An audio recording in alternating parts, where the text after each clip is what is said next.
It's not the backhanded congrats to him. It's a backhanded congrats to the NFL and the way they handle black coaches. Mm-hmm. You know, and they send them to the most terrible franchises, and when the franchises don't do well, they ship them out after a year.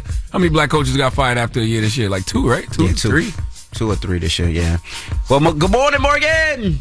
Good morning, DJ Envy, Charlamagne the God, and Lauren LaRosa. Good morning.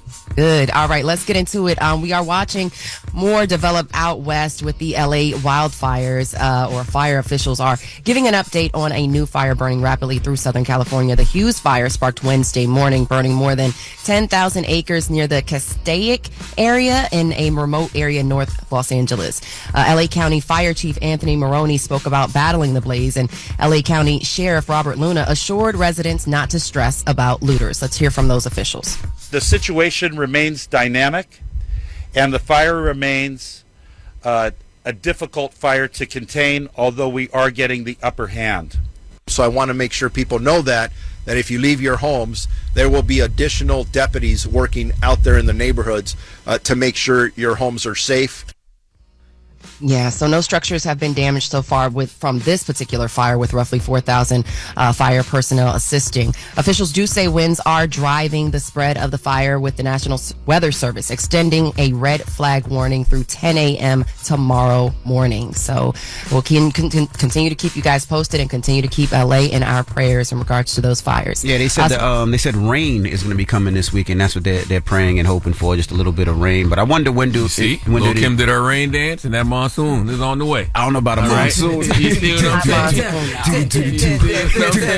That's right. I don't know how much rain is coming, but they said rain. I was just curious, when do the insurance companies start heading over there and start evaluating and start paying those people? You know, some of them were. What was the thing about people not getting full insurance for the houses or something? That their right? insurance was dropped beforehand, weeks beforehand. But yeah, I believe that some of this stuff is already being processed. You just have to. It really is case by case though, considering what your coverage is, or based on where you're located and things of that nature. So yeah, it is going to be a case by case. But in case you missed it, President Trump, he did sit down for his first Oval Office interview in his second term in a conversation with Sean Hannity that aired last night on Fox News. He says many of the issues of the past 4 years wouldn't have happened had he still been in office. He slammed the Democratic Party, calling their policies horrible. Trump is hinting at changes coming to FEMA, saying the agency complicates things. It hasn't done its job over the past 4 years. And he suggested that states should take care of their own problems, and that FEMA should play a secondary role to states dealing with their own emergencies. Now, Trump also believes that most people in California don't want sanctuary cities, and he claimed millions of gallons of water is available in Northern California and just needs to be diverted or pumped down to Southern California. But right now it's being diverted into the Pacific Ocean. Let's hear those comments from Trump's interview with Sean Hannity on Fox News last night. California is a great example of it. If you actually polled the people, they don't want sanctuary cities, but Gavin Newsom does, and these radical left politicians do. And if you asked them why, they couldn't even. I watched Gavin Newsom try to answer that question. He was unable to even answer. He looked like an idiot. He was unable to answer. I asked him one other question. Why is it that you don't want millions of gallons of water a day pouring throughout California? The farmland in California is, they say, the equivalent of Iowa. Great land, but it's got no water. Yeah, he also alluded or suggested that he would withhold any federal aid from California if they don't pretty much follow what he wants them to follow. But he's suggesting that we will see what Trump does, because we can clearly see that this is going to be one of his first issues that he needs to deal with.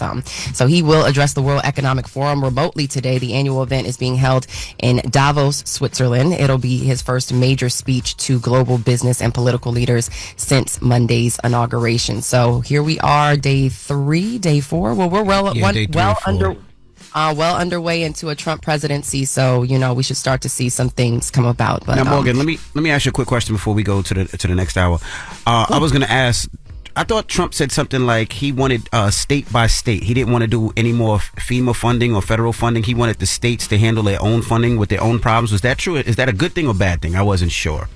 I'm not sure that that's a good thing, because what happens is, like, if you look at a situation like Katrina, how can the state handle themselves? You know, you have to bring in outside federal funding. Yeah, you have to bring in outside aid sometimes to get people back on their feet in certain situations. You know, so I don't want to say I understand. I get, you know, hey. I was just asking because he was like he would just give the funding directly to the state opposed to go another thing. I didn't know if that was a good or bad thing. That's what I was asking. I don't think that's a good thing at all. I mean, that's just my personal opinion, but you know, that's the whole point of having the Fed, is to have your back, you know, when the state can't cover it, I guess. But you know, we'll see. You know what really help?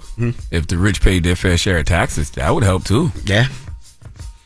Well, well, that's your front page news for 6 a.m. At 7 a.m., we'll talk about DEI. All right. Everybody else, get it off your chest. 800-585-1051. Phone lines are wide open. 1-800-585-1051. It's The Breakfast Club. Good morning. The Breakfast Club. Ray! Yo, Charlamagne, Envy, what up? Are we live? This is your time to get it off your chest. I got an indoor pool, an outdoor pool. We want to hear from you on The Breakfast Club. We can get on the phone right now. He'll tell you what it is. We live? Hello, who's this? Hey, how you doing? This is Cannon. Hey, Cannon, what's up? Get it off your chest, Cannon. Yeah, man. Look, I'm not really into politics. I'm not really into all this hoopla going on with the government. But what is crazy is COVID. Remember that sham? It turns out they're not giving out vaccines anymore. They're not doing anything regarding that. It turns out it comes to light that it's a sham. And Biden, before he left office, he pardoned Fauci. He can't even be brought up on any charges or anything. That is true, but why are you telling us this like we don't know? This is news to me. I don't know. They get it off his chest. Oh yeah. He definitely got pardoned before he left the White House. Yeah, it is crazy that you know, all those people that didn't want to take the vaccine in certain states were fired. They lost their jobs. They lost their income.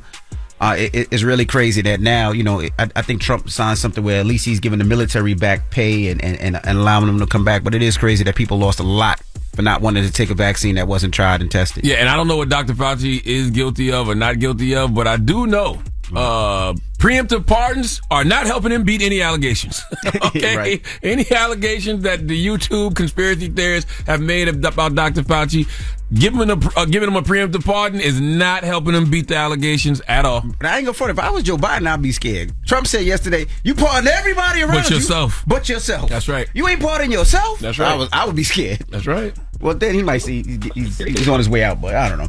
Hello, who's this? It's London. Hey, London. Good morning. Good morning. Good morning. Peace, London. What's the matter, London? Why Let you me so tell upset? y'all why I'm mad. Okay. Because I feel like the Army get everything, and us as police officers, we out here in the war zone too. We don't get no free college. We don't get no house with no house, no nothing. I agree with that. Like I'm out here risking my life just like the soldiers. Well, where you from? Where y'all help at? Where you from? I'm from New York, but I'm in Connecticut now. Connecticut. All right. So the military, of course, they have ROTC and they have programs where they, you know, pay for your college if you serve in the military. But also, usually police officers, they usually give you a discount, help you on your taxes if you live in certain areas. I know in New York City, if you live in the actual boroughs, I don't think they charge you as much taxes when it comes to state tax. So they do give you a little bit. I agree with her though. Y'all should get free college and free healthcare. Smidget. We should. Yeah, I'm out here fighting the war too. Yeah, the NYPD the NYPD budget is like $5.8 billion. They could afford something for us. I agree with that. But thank you, London. Thank you. Y'all have a good day. You pull me over, let me slide. Got you. All right. Where does all that money go for the New York Police Department budget? $5.8 billion. That's the most in the country. Like the second. I think the second is LA. They get like 1 point something billion. So, remember they NYPD had the dance team? Man, shut up. Nah. But you know they use it for drones. They use a lot of anti-terrorists. They have a lot of officers on the street. I remember they was mad. Didn't they have what was the car they had? That nice car. They was real mad at the NYPD for it. I don't know. I know they use a lot of robots. I know there's a lot of drone, a lot of anti-terrorist stuff that they have, especially when things happen in the city. I know that for a fact, but I don't know where all that money's going. But get it off your chest. Porsche, I think it was a Porsche. NYPD got a Porsche. Yeah, I'm looking at it. Ain't no reason for no goddamn police officer to have no Porsche. Unless it was repossessed and they got it for free, but then they could at least sold and kept the money. But I'm gonna find I it. ain't seen no Porsche. It went viral. People was pissed off. I never seen no NYPD. That might have been AI. Yeah. Get it off your chest. 800-585-1051. Hit us up right now. It's The Breakfast Club. Good morning. The Breakfast Club. This is your time to get it off your chest, whether you're mad or blessed. I hate the way that you walk, the way that you talk. I hate the way that you dress. Everything with me is blessed. Call up now, 800-585-1051. Not just me, I'm what the culture feeling. Hello, who's this? Yo, this is Big O from Birmingham, Alabama. What's up, Big O? Get it off your chest, Big O. Yo, how y'all doing this morning? I'm good. Hey, man, I just want to say that I'm just kind of upset with the president. He passed all these legislations, but he didn't get rid of that overtime tax. I work on power lines, and we make a lot of overtime. I was expecting not to be paying taxes on that. Also, he just said that he's not going to help California with FEMA. But I live in the South where we just had 4 states hit by a hurricane. So what is he going to do when those states come into contact with another hurricane? Well, I think he's just upset with California because of Gavin Newsom. Because Gavin Newsom, said he was going to Trump-proof California. So I just think that's a little bit of pettiness right there. I don't know how he feels about the hurricanes in the South. Well, they're going to happen every year, and they're getting worse. Yeah. So, him saying he's not going to help California, they have to go across the board. And if he gets rid of FEMA, it's going to be a big problem because most southern states are welfare states anyway. Yeah, I do wonder about that. I wonder what the other option is because he said FEMA is getting in the way, and states should take care of their own. So if FEMA's getting in the way, then what's the other option? I don't think he has a solution to that. But that's all I have, man. Y'all have a great morning. You too, brother. Have a good one. Hello, who's this? Good morning. This is Jalen. Hey, what's up, Jalen? Get it off your chest, brother. Yes, sir. Well, before I do that, good morning, DJ Envy, Charlamagne and God, on the roster. Yeah, so my job at a DEI meeting, for an entire company, before Trump came in, and when I listened in, I'm expecting to talk about the progress of blacks, women in the workforce, but it was all about transgender. Why are you talking like you doing the quiet storm on somebody's radio station? Oh my God, the quiet storm. Like, what's up, bro? Come on, I don't even know what you saying. Last thing you said was you want to send this out to all the transgenders. No. He said he went to a DEI meeting at his job.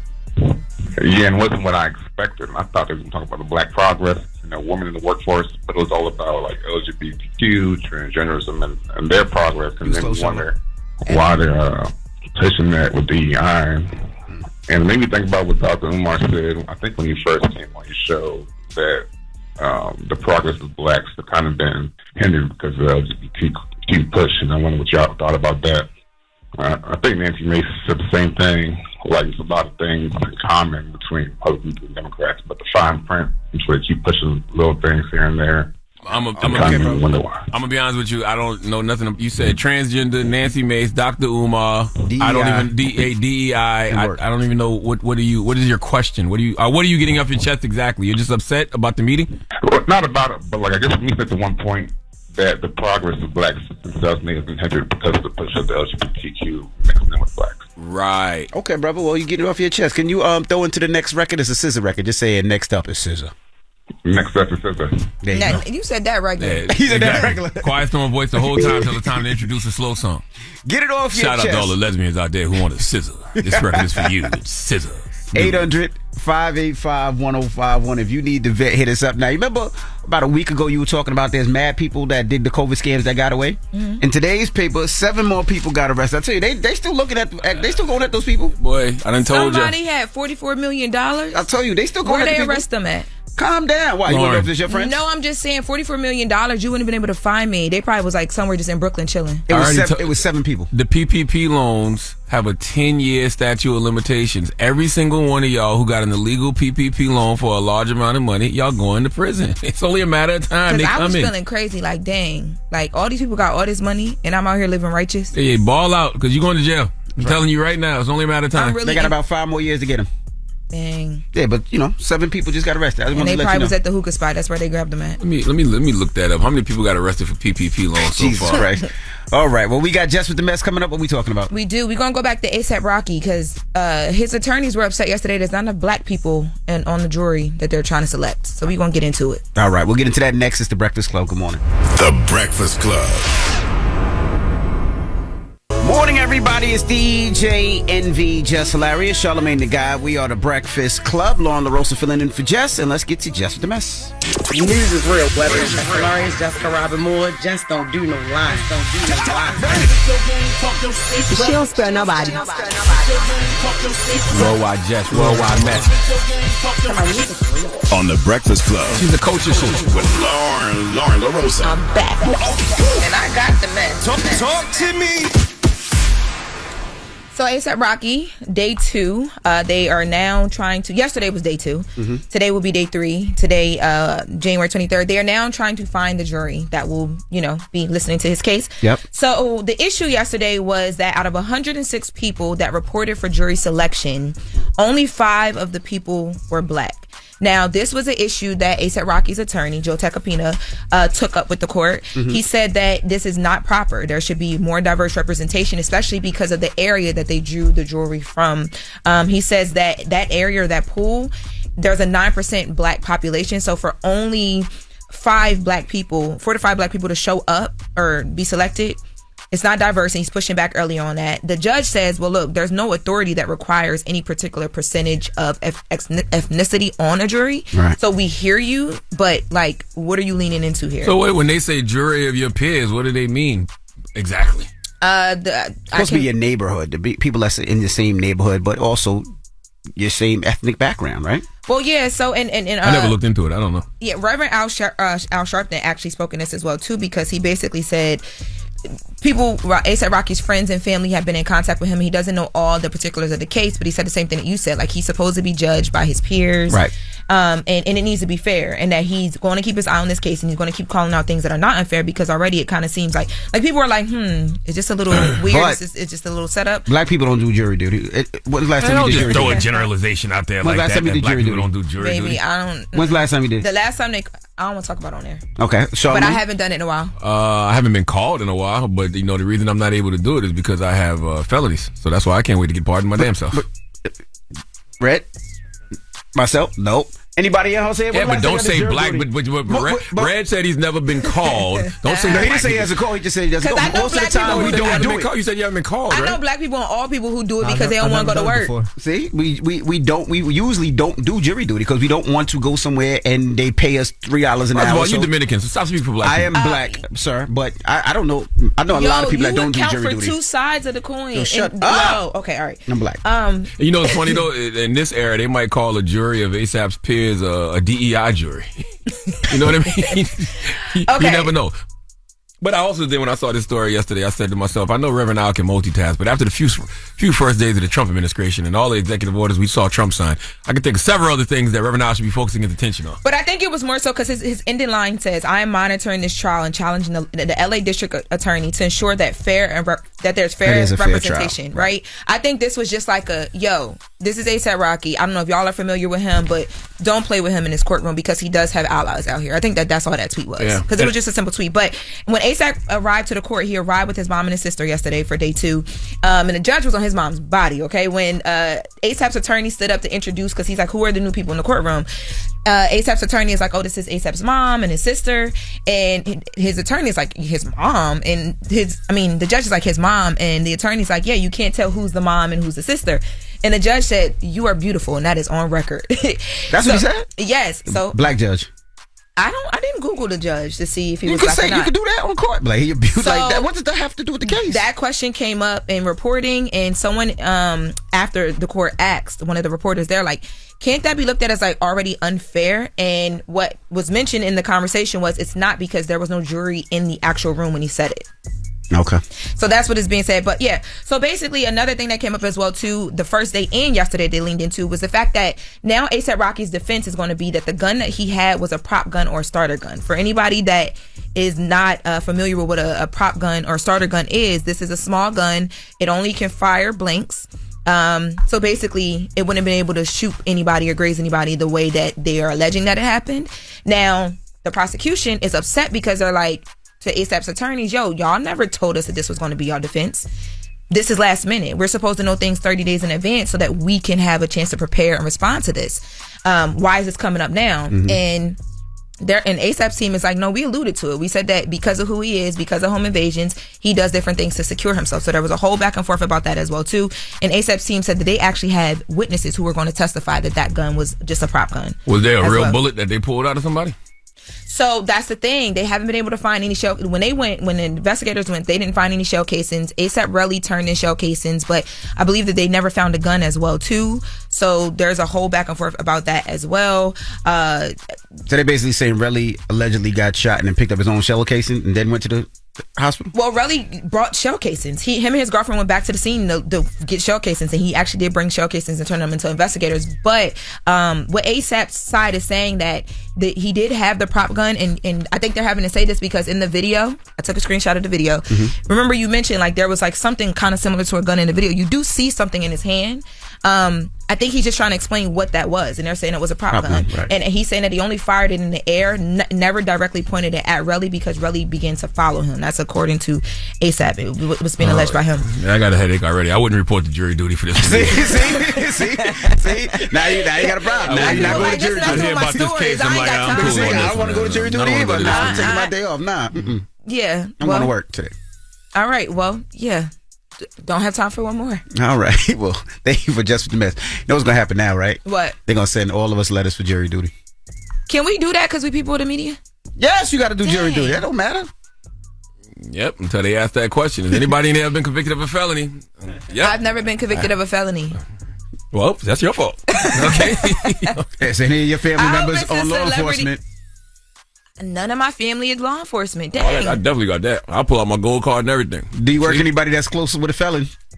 That's right. Oh, I work with felons. I ain't been pardoned yet. Charlamagne? Well, I know felons. I know a lot of them. All right. Well, that is Jess With The Mess. Now, when we come back, we got front page news, and then Bozoma St. John will be joining us. You know her from Real Housewives of Beverly Hills. So don't move. It's the Breakfast Club. Good morning.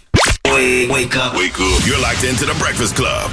Morning, everybody. It's DJ NV, Jess Hilarious, Charlamagne the Guy. We are the Breakfast Club. Jess is out sick. Lauren LaRosa holding it down. And let's get in some front page news. Good morning, Morgan. Good morning, NV, Lauren LaRosa, and Charlamagne the Guy. Y'all all right? Yes, ma'am. Peace, Morgan. Good. All right, you guys know there's been a lot of mixed reaction around Trump's anti-diversity, equity, and inclusion executive order, right? Many say it's a direct attack on the Civil Rights Act of 1964, the landmark law in the United States that outlaws discrimination based on race, color, religion, sex, and national origin. So there was a caller, I believe, that mentioned basically the black race. How's that DEI? And also roping in LGBTQIA. All of that ropes into diversity, okay? So in a Black Information Network exclusive, I had the honor of attending a demanding diversity DEI roundtable yesterday at the National Press Club here in Washington, D.C. And the conversation was the first of many steps in the response to President Trump's rollback of DE&I. I spoke exclusively with National Urban League President and CEO Mark Morial about how the executive order will impact specifically black people in the workforce, but I'm sure anybody could take away some advice from this. So let's hear from Mark Morial. His executive orders, in my own opinion, are unlawful as an inappropriate and illegal exercise of presidential power because they seek, in effect, to overturn the Civil Rights Act, to overturn provisions of the Constitution, which cannot be accomplished by executive action. You are now saying, let's build a wall to keep black people, brown people, to keep Asians, indigenous Americans, and many other Americans, women and others, from having a fair opportunity to work in the federal government, to be promoted in the federal government, to play in leadership roles all across American life. So we must resist these executive orders. Any thoughts? How do you resist them? It's a great question. Like if it's because doesn't that make it law? Like how do you just resist that? Yeah, what does the resistance look like? It doesn't automatically, just because he issues an executive order does not automatically make it law. And you basically fight fire with fire. You fight it with law. You bring up lawsuits. So the National Council of Negro Women, Siobhan Arline Bradley, she spoke on the panel, and she did provide some advice on what to do if you are impacted by these changes. And to your point, Lauren, how do you react? Let's hear from Siobhan Arline Bradley. We do not want to underestimate, particularly the role of black women. In this last election and previous elections, we were over 92% of an entire voting bloc. And what I'm telling people is you must connect your power to your civic engagement as well as your consumer engagement. Black communities are a primary base in this country, not only for the economy, but also to the intellectual prowess of this country. We have been so mired with false content that says that there's no merit in our communities. Black women are the most qualified block of educated people in the United States of America, and black women stand as not only overqualified, but ready to activate at all tables. Well, she basically went on to say that, we should mobilize and we should use those efforts in mobilization to have these type of conversations and figure out what our starting point is. What do you guys think? Well, in regards to the DEI thing, I was just sitting there thinking, you know why it was so easy for so many corporations to get rid of DEI? Because they wanted to. They never wanted to do it to begin with. Like corporate DEI was always some BS because it was just PR after George Floyd. Like, if you look at it, the number of black CEOs never increased. The pledges these corporations made to black orgs, they didn't deliver on. It was always performative. And that's why they couldn't wait to shut down a lot of these DEI initiatives as soon as Trump, got back in the White House. And I just think that now is the time for, us as a people to what she's kind of speaking to us as a people. We got to collectively come up with things that are for us, by us. Like you can't let a group of white people in corporate America determine what DEI or whatever is going to be in the future look like. So to your point, Reverend Al Sharpton is actually calling for a boycott of companies who reverse their DEI programs. Sharpton added MLK rally in D.C. He said that King gave his life, shed blood, and died to open America up to everyone, regardless of race or sexual preference. Now, he said on the National Action Network plans to announce a boycott of at least 2 companies that have reversed DEI policies within 90 days. Now, if that's something that we can all come to an agreement on what the actual 2 companies are, do you think we will make an impact? I think we need to come to an agreement on what we want diversity, equity, and inclusion to be for us. I really don't think we can leave it in the hands of corporate America. It should have never been in the hands of corporate America to begin with. Like, but how are we going to do that when we are not, like, our leadership numbers are off, our ownership numbers are off, like, we are always having to But they're making stuff, they're allegedly making stuff for us, right? Mm-hmm. In these companies. So we should be the ones to create it, regardless of what our numbers are in this company. Like 10 white people in a room can't tell a company what's good for black people or what's good for women or what's good for... They can't, but they do, because those 10 white people in the room are normally the executives, and unless you're empowered in that room and you've been here for X amount of years, you're the one black person in the room, and what you going to do? I agree with that, but it should be the other way. Like, you should be able to, you know what I mean? That's my point. We should demand that. Like, the executives should say, hey, how should this look? And we should be bringing it to them. Like, they shouldn't be saying, okay, here's our DEI program. Because once again, that's why it's so easy for them just to take it away, because they never wanted to do it to begin with. No, they didn't want to do it in the first place. I'm not going to say every company didn't want to do it, but most companies just did it for PR purposes. Yeah. Mm-hmm. Well, make sure y'all shop with the companies that stood on 10. You know what I'm saying? Let's switch gears and talk about, these J6ers again. House Speaker Mike Johnson, he says he believes in second chances. He made the comments defending President Trump's pardons of January 6 rioters. That includes former Proud Boys leader Enrique Tarrio, David Dempsey, who attacked police officers with pepper spray and flagpoles, and Julian Carter, who pepper sprayed officers, including Brian Sicknick, who died the day after January 6th, after the riot. Now, House Speaker Johnson says we need to move forward. Let's hear more from Speaker Johnson. The president has the pardon and commutation authority. It's his decision. What was made clear all along is that peaceful protests and people who engage in that should never be punished. There was a weaponization of the Justice Department. There was a weaponization of the events. It was a terrible time and a terrible chapter in America's history. Yeah, so I would encourage everyone to go watch The Sixth. It's on Amazon Prime. It's a documentary that follows January 6th, the United States Capitol attack, through the perspective of people who were actually there. And it does feature like real live. This is not like reenactment type stuff. It features real footage from that day. It's on Amazon Prime. And so check it out. So just in case you don't know what happened on the 6th, and what it looked like from the perspective of people who were inside the Capitol building, check out The Sixth on Amazon Prime. I did see one of the people that he pardoned got arrested again. I did. Yeah, like a day after, which is crazy. On separate gun charges. Yeah, something else regarding. They're being released out of jail out here in D.C. and it's been quite the show. So I'm sure. But yeah, that's your front page news, y'all. For more news coverage, follow at Black Information Network. Download the free iHeartRadio app and visit us at BINnews.com. I'm Morgan Wood. Thank you, Morgan. All right. Now, when we come back from the Real Housewives of Beverly Hills, she was an ex-CEO, a marketing officer at Netflix. She worked at Uber, Apple. She has her own brand, Eve by Boz, the hair brand. And we're going to talk to Bozoma St. John when we come back. So don't go anywhere. It's The Breakfast Club. Good morning. The Breakfast Club. Morning, everybody. It's DJ NV, Jess Hilarious, Charlamagne the Guy. We are The Breakfast Club. Lauren LaRosa filling in for Jess. And we got a special guest in the building. We have Bozoma St. John. Welcome back. How are you? Thank you. I'm doing all right. How you feeling? Thank you. Nice to see you. I'm sending you positive energy and love and light because you just saw that you lost your house in the LA wildfire. Yes, right. In Malibu. Malibu. And you said you found out on social media? Yes. Found out on Twitter, a video. Yikes. Wow. Yeah, somebody just driving down PCH, and I was like, "Oh, that's my intersection. Oh, there's no house." Damn. Wow. Yeah. Did you get a chance to go back to see whatever was there to rubble if you could find anything? I haven't been able to be back yet. So it's like, everybody's just waiting to see when we're allowed to go back and see what is left. Although, there's nothing left, but I think there's still something about the grief process where you just need to see it, right? Just to know yourself that it's totally gone. Did you lose pictures, passports, all that? Like so many things. When you evacuated, what were you able to grab, if anything? Nothing. Well, first of all, I wasn't even in the country. I was in Zambia. Yeah. Your birthday, right? Yes. Happy belated. Thank you so much. 22. Yeah, thank you. Ooh, that's a lie.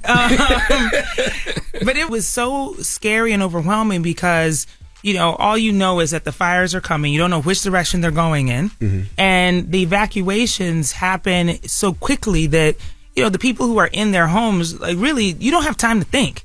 I think we've all had that moment, right? Where you've been like, it's like if there was something like, who would you save or what would you take? Mm-hmm. And you make those theories, but in reality, it doesn't work like that. There's just panic. And for me, since I was so far away, there was really nothing I could do. Wow. And who was I going to send to go get my stuff? I was going to do that, so you got to let it burn. Did you see online, which I thought was horrible and distasteful, people were saying, when rich people or wealthy people were losing their cribs, good for them, they could get another one and all that, and I'm thinking like, it doesn't matter if you're wealthy, if you're not, you're losing things that care and mean the most to you. So, yeah. so how did you feel when you seeing that? Like now you just lost all your property, you lost all your things, and then you see this online. Well, it pisses me off because it's like, who you think gave me the house? Right. You think somebody just came here and gave me the house? You don't know that I worked for it? So what if you worked for it? Mm-hmm. You should just lose it and it should be all right? No, of course. I'm sad. I cry. I'm mad. It's like, yes, of course, I'm in a better position because I will be able to replace things. I will be able to rebuild. But who wants to do that? That's right.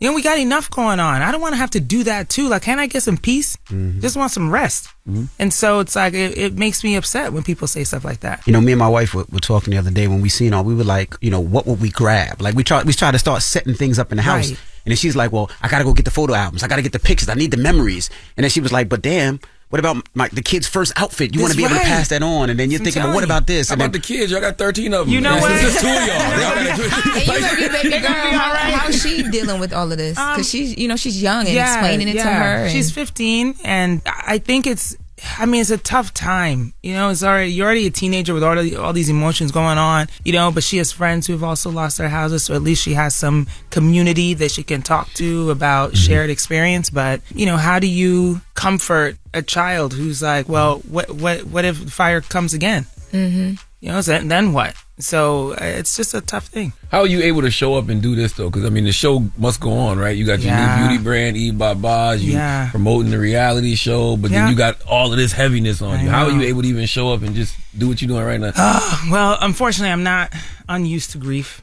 Yeah. It's like I've faced a lot of it in my life, and one thing I know for sure is that the sun's going to come up the next day. People are going to keep moving, and if you don't move with it, you'll get left behind. And it's like, look, I think one of the things for me is that, yes, I do want to rebuild. Yes, I do want another house. Yes, I want more things in my life, and how am I going to get it? Nobody's going to give it to me. That's right. So I got to get up and go do the work myself. And what made you do Real Housewives of Beverly Hills? Why did you jump into that craziness? I know. That's the first thing I said. I was like, why? When I saw the announcement, I was like, I didn't think it was boredom. I just thought was like, well, maybe this is gonna like lean into her, like future business goals. I said she promoted something. I said she got something. I said, you know what? I'm I said Moses boy. she's so successful already. She's the girl for us girls. Why would she go over there with them people? Well, you know what's so funny? The idea of being on the show is actually really interesting to me because I do feel like there's no representation for women like me or like us, you know, that it's like, look, the corporate girlies who are ambitious, who are smart, who are loyal and will defend their friends and all of that, they don't exist in this space. No disrespect to anybody else, but they just don't. And so I'm like, well, I've already represented in so many different spaces, like why not do it here? And also work on a bigger platform and also do things that I want to do in a different way. So why not? I guess we always look at you as an executive. Like, I want to run down some of your resume. You were the global CMO of Netflix, CMO of Endeavor, CBO of Uber, head of marketing of Apple Music and iTunes, head of music and entertainment marketing at PepsiCo. Am I missing anything? I'm missing a whole lot. I'm missing a whole lot. God's favorite baby. Okay. What would you say the key to all of that success has been? And do you prefer being behind the scenes or in front of the camera? Yeah. Oh, that's an interesting. I mean, I think the key to success always has been that I truly am myself. You know, I think that a lot of people like to say that. It's hard to do because when you're in these spaces, conformity is what wins. You know, you've got to just be like everybody else. You got to wear the gray suit like everybody else. But anybody who has seen my career or seen me walking around has known that, like, I am a black girl first and foremost. I represent exactly who I am. I don't try to pretend not to be. And so for me, it's like that has been my key to differentiation and what has made me successful. And so now moving out of that space is just another unexpected thing.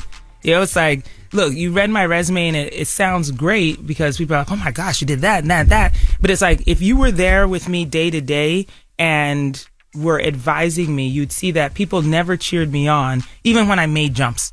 Like, people never did. So when I left Apple to go to Uber, people were like, why would you do that? Like, why would you leave Apple? And at the time I went to Uber, it was like the company was going down in flames. They were like, why would you do that? And I was like, yeah, because first of all, y'all think that I'm getting these jobs as some sort of token. And so what I'm going to show you is actually I'm the greatest marketer alive. And that a company that is on its knees, I'm going to help rebuild. And when I do that, you can't ask me another question.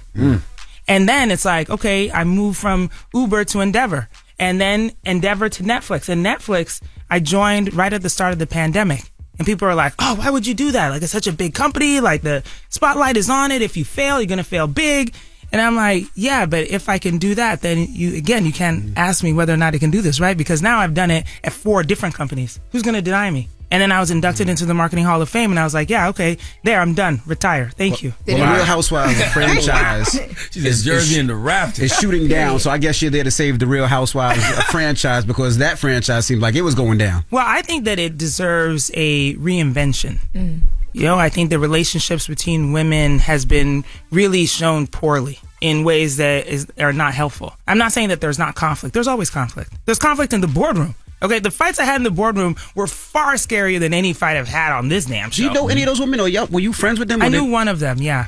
Lisa Sutton. Oh. Sutton, because just socially. Gotcha. You know, we know each other that way.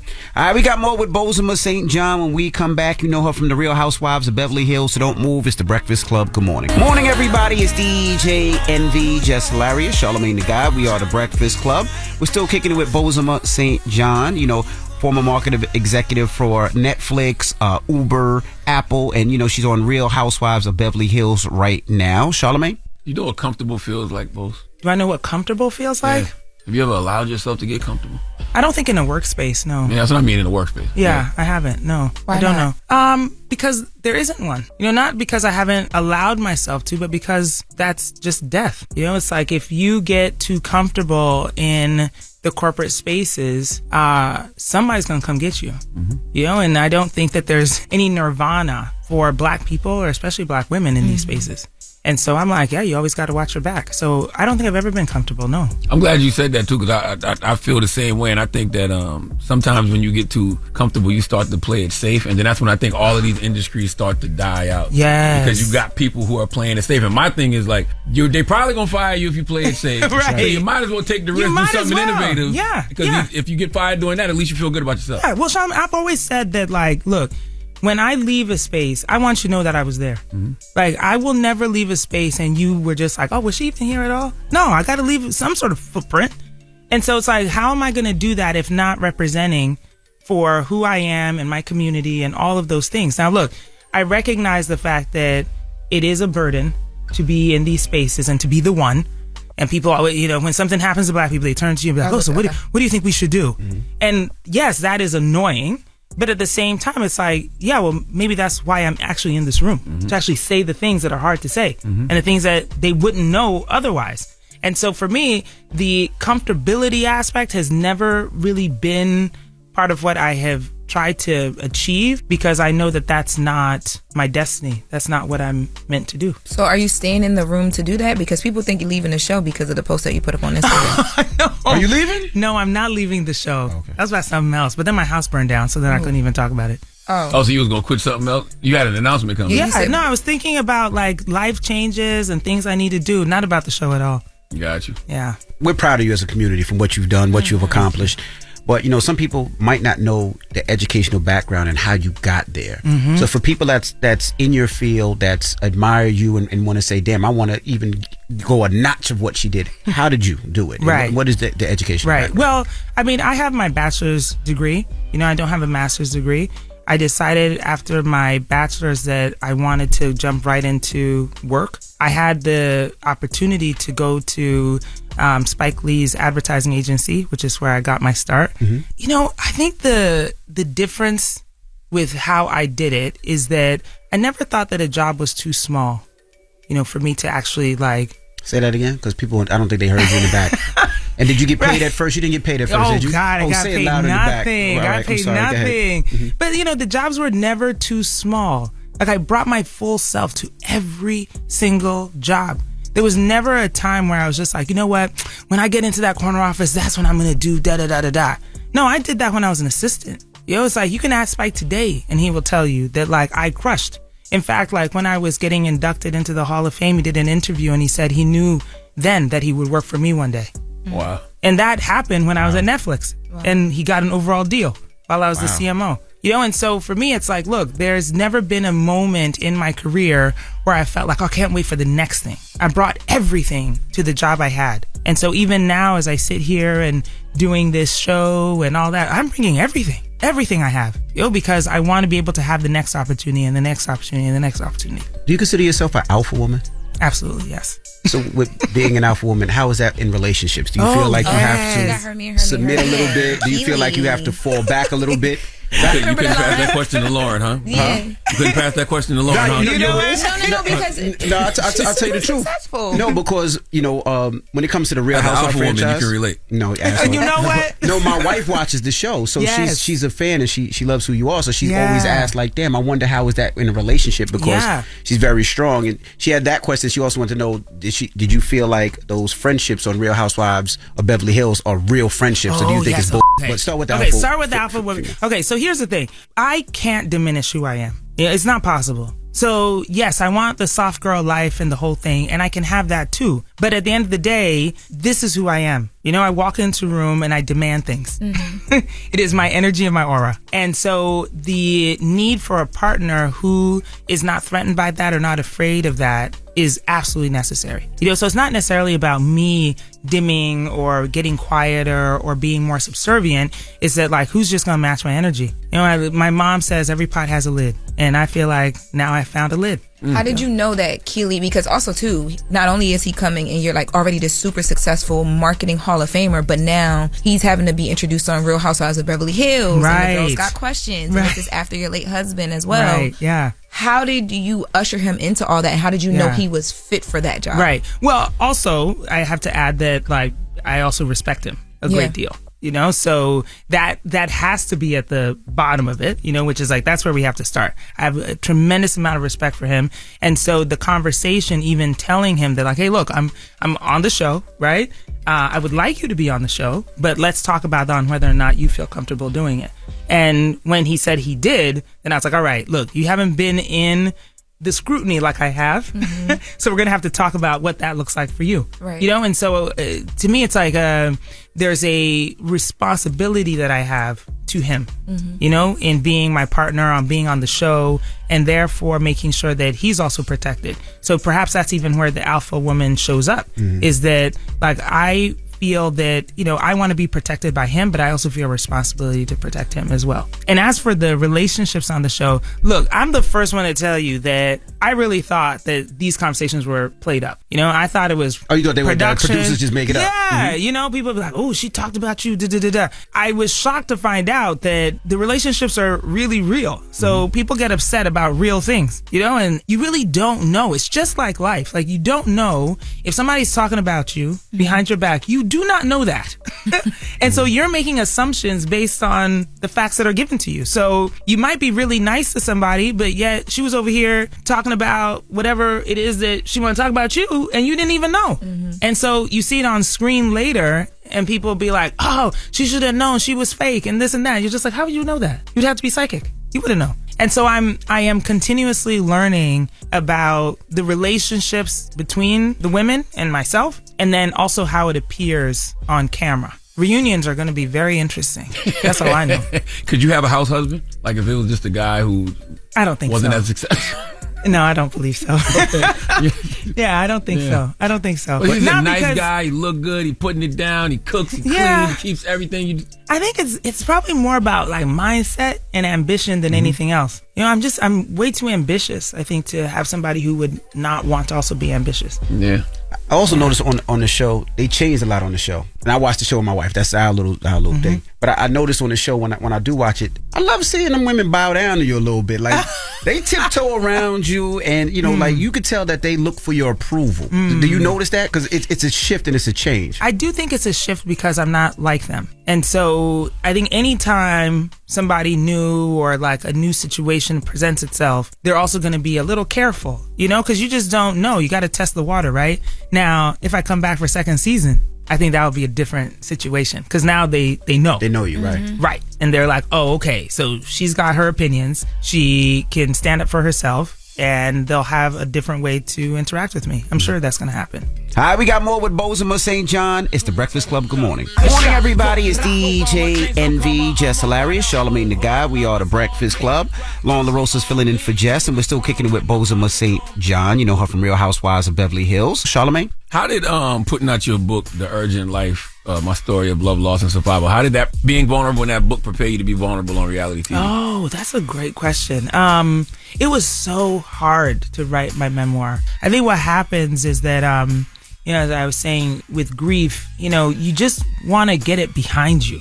You want to feel better. You want to feel quote unquote normal. And what happens is that we don't realize that you put away the sadness and the fear and the anger and all those things, but you also put away the happiness and the joy and all the good things that were a part of that, because your brain doesn't know how to separate any of those things. And so in writing the book, I had to go get all of that stuff back. I had to be really honest about how I was feeling in a situation, or what was my true feelings about the thing, in order to write an honest book. And I didn't feel like anyone would connect with it if I was just writing fiction. And that absolutely prepared me for this particular role, because I don't have the need to hold back from my personal life. So much of my life has been about my professional pursuits. And so in writing the book, I was able to talk about love. I was able to talk about, things that made me cry, and things that hurt me. And so now it's like I can do that more comfortably because I've already done it by writing it. How does it feel with you and Garcelle? Like, you guys are like the two black women on the show, right? And you already talked about like feeling like you're there to say certain things that people can't say, or whatever the case may be. Does it make you feel like a token? You don't give the energy that you would just be okay with that, but does it make you feel like that? Do you ever have to be like to producers like, no, I'm not doing it? Not happening. Yes, all the time. Well, the thing is that like I don't necessarily have to tell producers I'm not going to do whatever it is that, because they're not really orchestrating anything, But I know that I'm not doing the thing that perhaps would be expected of me to do. Right. It's like I often said that I wasn't going to come down into the mud. Do you feel the need to, like, do you and Garcelle, I don't know what your relationship is off camera. Yeah. What is that like? It's a good relationship. Okay. Yeah. Do you feel the need to defend her when certain things happen? And she, like, I know she was going through stuff where like they were attacking like her, I think it was her son or her kid. Right. And now, I've already said, I said it publicly, that like if somebody had said something about my child, I don't know that we'd be friends today. It's like I don't know that I can get over that. And I have yet to talk to Garcelle about how she got over that. Just because I just felt that like it just crossed such a line, and perhaps she is more evolved than I am. Maybe she hasn't gotten over it. She's waiting on her shot. Maybe. Maybe she wait on her shot. I don't know. That's a good point. Yeah. But I do think that, for her and I hope that what people are seeing is that it's a possibility to be more than one type of black woman. Yes. That like Arce is an accomplished actress who has her own life and her own challenges and issues. And the conflicts that she's had with the women don't necessarily have to be my conflicts. Because I don't have those conflicts with them. I probably have my own. And so why is it that we can only have one? Like, I really hate the comments when people are like, oh, okay, Boz is here, now Arce can go. And I'm like, why? Why can't one of the white girls go? Yeah, you're right. Like, why has it got to be her? Why are we pitting she and I against each other? Right. So I'm like, no, there can be more of us in these spaces without having to be, oh, there's only one type and that's it. You had talked about you're using the platform for stuff like being able to talk about like fibroids and getting your fibroids removed. And I thought it was interesting because you mentioned that you weren't in like a dire situation where it's like you're in pain and you had to. You're just planning because you want to have another kid potentially, right? Yeah.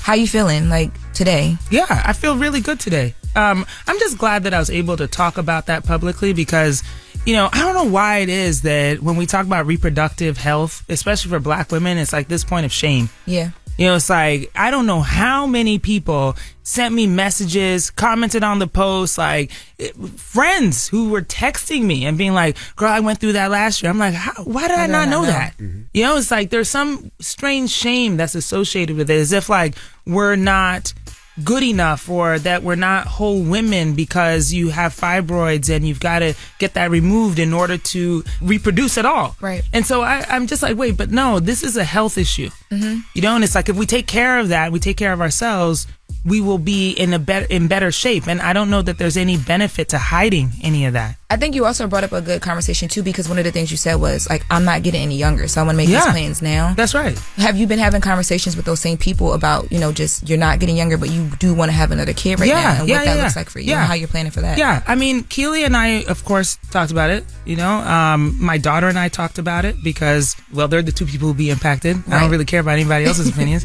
But for me, it was really important to talk about the risks because I did not have easy pregnancies in the past. And so I wanted to make sure that I am in the healthiest place that I can be. And again, thank God that I'm in a position to have insurance and, the access to healthcare. And we know what Black maternal health looks like. Mm-hmm. It is dire. It's like we're dying at a rate faster than everybody. So for me, it's like, look, I wanted to be able to use the show to talk about health, to talk about my reproductive health. And then also, I do think that there's a conversation to be had for the corporate girls who've waited a long time to have their babies. Your baby is 15 years old, right? Exactly. And you can start all over again right now. Yeah, I would. And I think that there's a lot of women who are doing that. It's like I look at the majority of my friends who are in their mid 40s, and a lot of them don't have children yet. Some of them haven't gotten married yet, either because they were focused on their careers and didn't, make that commitment, or they didn't find partners who could manage their alphaness, or whatever the reason is, but who want families. And so I'm like, again, there is no shame in that. It's like you can say it out loud that I want a baby or I want a family and then take the steps to get it. I just think we should remove the shame from it. So yeah, I'm going to be an old ass mom, but I'm going to do it. I was going to ask, you mentioned marriage. Yes. And I know that, you've been married before. Now you and Keely are together. It seems like I saw y'all pictures when you were away. Is that is that a conversation for y'all right now? Yes, it is a conversation. Well, because I want to have a family in a nuclear unit. Got you. So I want to be married and then have babies. So we're going to see an engagement on the show. Look, girl, you talk to him. Where's he at? It's my last fan question.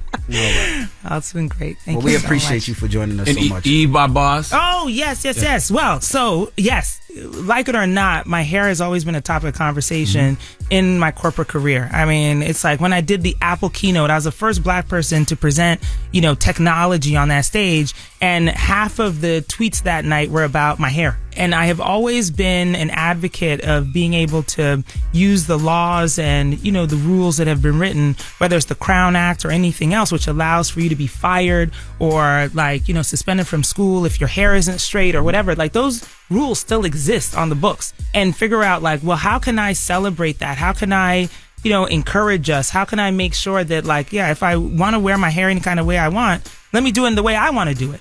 And when I looked at the hair extension industry, 80% of the consumer base is black women or women of color. Yet we don't have any ownership in manufacturing and distribution, in innovation. So I'm like, why is a lace white? Like, I could see your lace, yes, because it's white. You know what I mean? So like, much. why? And look, you could go on YouTube or Google it and you'll find 14 million videos of black women kitchen chemists who are out here telling you how to lay your lace and make the color like you. And I'm just like, why is that?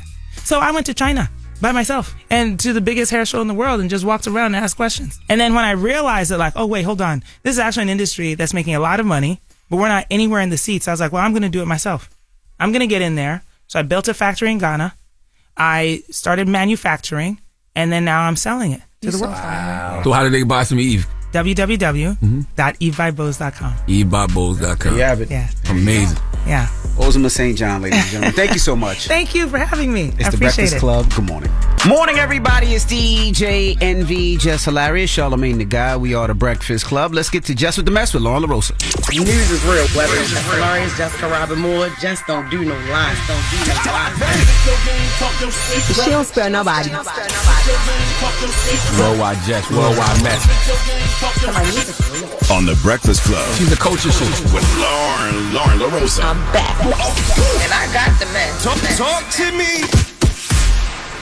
Alrighty, y'all. So a little Bow Wow and Le'Veon Bell have been going back and forth. They're trying to figure out who is the biggest out of Columbus, Ohio, right? Where did this conversation come from? So, all right, little backtracking, Boy, right? niggas be bored. Lord have mercy. Don't do why they got to be bored? Because it's Bow Wow. No, that's just who cares. Le'Veon Bell and Bow Wow going back and forth about who's the biggest from where? They're not even Ohio? the same industry. Exactly. Okay, now look. So basically, Bow Wow was at the Ohio State versus Notre Dame game Monday night, and when he was there, he was just, you there, your team is doing good, he's excited. Let's take a listen. I'm the biggest to ever come from Columbus. I'm probably gonna be the biggest to ever come out of Columbus. Hey yo, it's time for you bullshit, the bickering on that. Let's bridge the gap and bring this together and get this cracking how it's supposed to be. Come on, bro. They like $500,000 for a mother suite for the city. I don't see ain't no Columbus that got that type of money to even host a event on a national stage. Like, yo, stop. Like, we not doing this. Columbus gonna forever be my city and my town. Until I see do 10 million or 14 million out the city, then you bigger than me. If you don't do that, shut up. Don't talk to me, bro. Big Bow Wow, not the little one, okay? He was excited. His team was winning. He said he did $1 million for the suite. You know what I'm saying? He told everybody, come back to my restaurant after. You from Ohio? Even if you're not from Ohio, come back. Everything is on me. Les Wexner and Denise York are sitting back like, who are these two Negroes? Okay? You know who Les Wexner and Denise York are? No, go look on the about to Forbes enlighten list. me. 2 billionaires from Columbus, Ohio. Okay? Les is worth 7.9. Denise is worth 5.8. Well, okay, listen. They would like to enter the chat since y'all want to have conversations. Le'Veon about Bell don't who's want the to biggest from Columbus, Ohio. Le'Veon Bell don't want to talk to them. He want to talk to Bow Wow because he got online yesterday God. and he responded to Bow Wow, and this is what he had to say. Bow Wow, you say you have all this money, and what did you do with it, bro? What did you do with it? Because you definitely ain't helping. You definitely ain't helped the city with it. You ain't opened up a restaurant, no recreation center. You ain't helped the kids. Like, what did you actually do in the city, bro? For you to say, hey, yeah, I'm the king of the city. Like, nobody as big as me in the city. What did you do? You ain't do no features for nobody from Columbus. And you was a big artist. At one point, you was damn near one of the biggest artists when you were a little kid, bro. And you ain't do no features with no Columbus artists, bro. Bro, I done had football camps every year when I was in the league. Bro, I put $1 million worth of turf in a whole stadium in Columbus, Ohio, bro. In Groveport, the school I went to, bro, a whole $1 million stadium, bro. What have you done? Now, Le'Veon Bell, I like that talk. I can't sit here and act like I can't say that. What have you done for the community? I'm not saying Bow Wow hasn't. I'm just saying. We don't know. But if you're gonna talk money, don't talk about what your cars and what you buy superficially. What are you actually doing for the community with that money? Now, I like that kind of talk. We need to have more of that type of flex. Well, it did get to there, and we're gonna get to that. So then Le'Veon went off about basically Bow Wow not even being bigger than him, not being from Ohio. Jesus. Let's take a listen to that. No, you're from Atlanta. You've been repping Atlanta literally since I've been hearing your music. I literally didn't even know you were from Columbus. Now look, it's crazy. Ohio State win a national championship, but everybody want to try to jump on board. Hey man, I'm from the city. No, you not. Let's say Columbus. Hey, Columbus. Let's just say for the time being, for the sake of this argument, Columbus, we accept this guy. Bow Wow, do you think you're bigger than me, bro? Because you need a reality check, real shit. Yeah, you had a nice little rap career, but obviously that's up in the air. That's gone. Rap career done. We know that. I'm probably a bigger rapper than you right now. Why people be playing with Bow Wow rap? It's like the minute you try to come for Bow Wow, y'all got to play with his music and his rap career. He had a big career. He didn't have a little career. No, Bow Wow was a big deal. That's no good. And can we please remind rap-wise, yeah. Also, too, I feel like if you didn't know that Bow Wow was from Ohio because he said it in almost every song at one point, that's your fault, not his. Let's take a listen. I understand why he said that because a lot of people thought Bow Wow was from Atlanta. Even though if you follow Bow Wow, he does say Columbus, but he also reps Atlanta too. Nobody Bow Wow thought reps Bow Wow Atlanta was too. from. He does rep Atlanta because it's so deaf. But who thought Bow Wow was from not from Ohio? He always said he was from Ohio. I always thought Bow Wow was from Columbus, Ohio. Yeah, he always said Columbus, but he rep Atlanta too, though. Yeah, but I feel like people just love to play with him, and they know what to trigger him too. It's always the little rap career. You not from here. This is the first time though I think I've ever heard somebody tell Bow Wow he's not from Ohio. Bow Wow rep both because he was on Growing Up Atlanta. Like Bow Wow is known for Columbus and he's known from Atlanta. I don't like it when people. If y'all can't tell, I'm a Bow Wow fan. I don't like when people play with Bow Wow. But it led to a great conversation though because Bow Wow and Le'Veon Bell both posted a screenshot of them on FaceTime, and it sparked conversation between the two. The caption of the screenshot says, "Had a great talk. It's amazing what a little communication can do. Big plans in the future to bring to the city together. That's what I like. Nothing but respect." Yeah. That's what I like. You know what I mean? That's why I like the conversation Le'Veon Bell was having. Like, what are you doing for the community? Like, what have you done? That's what I like to hear. You know, Simone Biles is from Columbus, Ohio. I didn't know that. Lotto was born in Columbus, Ohio. Simone Biles from Columbus? Yep. Le'Veon and Bow Wow ain't none of y'all big as Simone. Let's talk like okay. I know I said Les Wexner and Denise York. That's true, money wise, but ain't none of y'all big as Simone Biles. Just want y'all to know that. Okay. Who knew that? Oh, I didn't know that. Mm-hmm. I didn't know that either. You sure about that? Oh yeah, look it up. What website is that? You don't even know where you from, so I should ask you. You won't claim Dominican for nothing. I am black. If he said black people don't do jury duty, we said, well, you could be either or, so you gonna go twice. Yeah, look it up. Where's she from? Where is Simone Biles from? Born in Columbus, Ohio. Thank you. Yep. How long she lived there? Oh, here you go. With That's all a good point. It's a good question. Nah, because I don't know the answer to that question. Oh no. Yeah, I don't know. I don't know. Didn't know she was from there. But shout out to Columbus, Ohio. Oh, Simone grew up in Texas, though. Oh, but she was 3. Nah, I think it's a rule. If you didn't do like middle school, high school, I don't know if you really count as from somewhere. Going back to my original point, that Les Wexner and Denise York are the biggest. My original point is Ohio, don't play with Bow Wow. Okay, don't do nobody that. play with Big Bow. Shout out to Bow Weezy. Okay. We respect Bow. Number We respect do. the Bow. Period. We do. All right, you got something else? You done? I'm done. I'm old enough to remember watching Bow Wow on Arsenio Hall in real time. Mm-hmm. You old? Yes, 46, born in 1978. I remember Bow Wow on Arsenio Hall with Snoop Dogg in real time. That's, you know, I respect that. That was before he did the Social Deaf Deal, right? Yes. Yeah. Bow Wow and B2K were my first music concert in Delaware. I won the tickets on the radio, and when I went there, I cried. I loved the Millennium them. Tour? Yes, I loved them so much. That wasn't called the Millennium Tour back then. I think it was a Scream Tour. It was something, but we had the airbrush shirts. I went with my cousins. I cried. It was a whole thing. But just for the record, stop arguing about hoods that you don't own no property in. Stop arguing about hoods that you don't invest no money in. How you know they don't own no property or nothing like that? I'm not saying they don't. Yes. That's the facts. All right. Well, Charlamagne, who you giving that donkey to? 4 after the hour, we need somebody to come to the front of the congregation. His name is Nicholas Sabo. And not just him, his wife. Because, ladies, y'all can learn something from this donkey of the day. And that something is, if you going to order something off goddamn Uber Eats or Instacart, you need to let the whole house know before somebody gets shot. We'll discuss. I'm with you. It's The Breakfast Club. Good morning. You're checking out The Breakfast Club. Some donkey todays just saw themselves. I've been watching Charlamagne. I was ready for it. I never heard of a donkey the other day. What is it? I'm a donkey. Say it again, Charlamagne. I'm a donkey. Yes, you are a donkey. I'll show you how to act a donkey. Everything that Charlamagne is saying is true. Yes, donkey today for Thursday, January 23rd goes to a 43-year-old man named Nicholas Sabo, but his wife has to share some of this hee-haw with him too, because his wife put him in a position that many men get put in, and I'll explain after I tell you what happened. See, Nicholas was arrested on a charge of recklessly endangering another person because he shot somebody on his property. Now, you know I'm 2A all day. Okay, 2A all day. I believe a black man owning a legal firearm in this country is a form of self-care. Okay, I think that every family should own at least 2 firearms. Then everyone in the house, man, woman, and child who is old enough should know how to shoot. Take your family to the range because, hey, you never know. So with that said, why is Nicholas and his wife getting the biggest hee-haw? Because Nicholas shot someone on his property. Well, let's go to WNEP ABC 16 for the report, please. A man faces charges after allegedly shooting a delivery driver in Lackawanna County. Police say Nicholas Sabo shot at a man delivering groceries to his home in Newton Township on Saturday.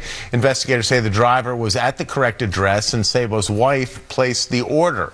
The driver was taken to the hospital, is expected to be okay. Sabo is charged with reckless endangerment. Only in America can delivering a bag of kale turn into an action movie standoff. Okay, drop the Tropicana orange juice or else. Listen to me, ladies. This is the wife's fault. When you order from Uber Eats, DoorDash, Instacart, whatever it is, always tell your husband. Okay, my brothers, I don't know how y'all anxiety is set up, but I got everything in my house. Doorbirds, security cameras, all types of very sensitive alarm systems. I got the whole property under surveillance. And it's bad enough, ladies, that you all use Amazon every damn day. Between Amazon, FedEx, UPS, there is always some stranger on the property. But the difference between them, they usually be in a truck. So you know what it is. When you ordering food and groceries, they come in nondescript cars. You looking at the camera like, who is that? How many times have you turned to your wife and kids and said, did y'all order something? All the time. All the damn time. Okay. And until you hear them say yes, then you just got to assume the ops is on your property. Okay. That's why I can understand what Nicholas Sabo was thinking. Ladies, kids, when you order food on any of these apps or groceries, please tell the man in the house.